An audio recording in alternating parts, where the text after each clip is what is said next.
বিশ্বাস করো, খুব কাছের প্রিয় মানুষের টোন টিটকিরি শুনতে শুনতে আমি ক্লান্ত। প্রিয় মানুষজনের থেকে এমন কথা শুনতে হলে কার বা ভালো লাগে বলো তো।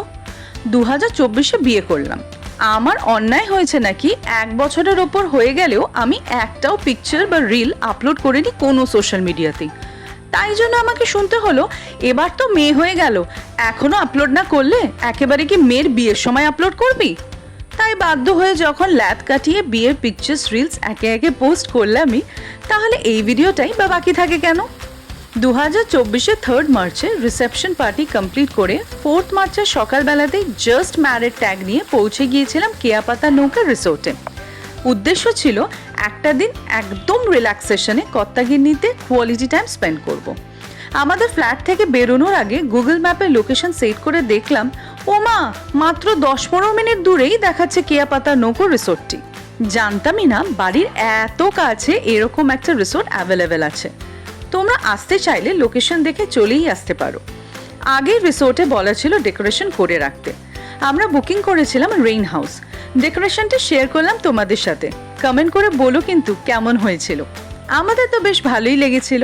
ওনারা ডেকোরেশনটা কেমন হবে সেটারই একটা স্যাম্পল পিকচার আমরা যাওয়ার কয়েকদিন আগে সেন্ড করেছিলেন আমাদের কনফার্মেশনের জন্য।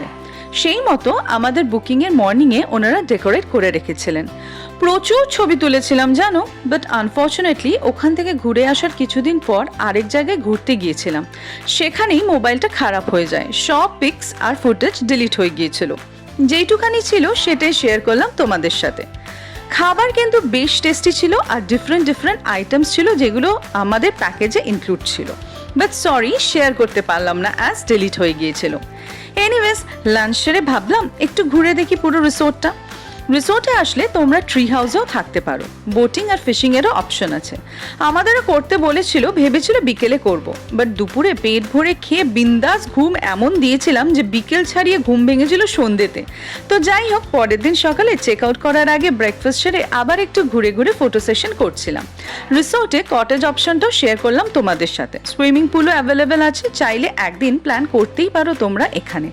আমাদের তো হসপিটালিটি, ফুড সব কিছু বেশ ভালো লেগেছিল। তো যাই হোক, একটা দিন অনেক আনন্দের সাথে কাটিয়ে একরাশ এনার্জি নিয়ে ব্যাক টু ওয়ার্ক লাইফে ফিরতে চেক আউট করে বাড়ির দিকে রওনা দিলাম।